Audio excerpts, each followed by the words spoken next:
সব সাহাবারা অবাক, না জানি তিনি কার কথা বললেন।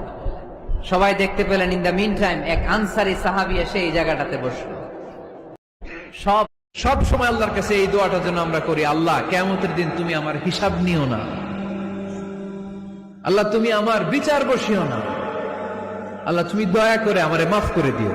আল্লাহ তাআলা ততক্ষণ পর্যন্ত কোন জাতির ভাগ্যের চাকার পরিবর্তন করে না যতক্ষণ পর্যন্ত ওই জাতি নিজে নিজের ভাগ্যের চাকার পরিবর্তন করতে না চায়।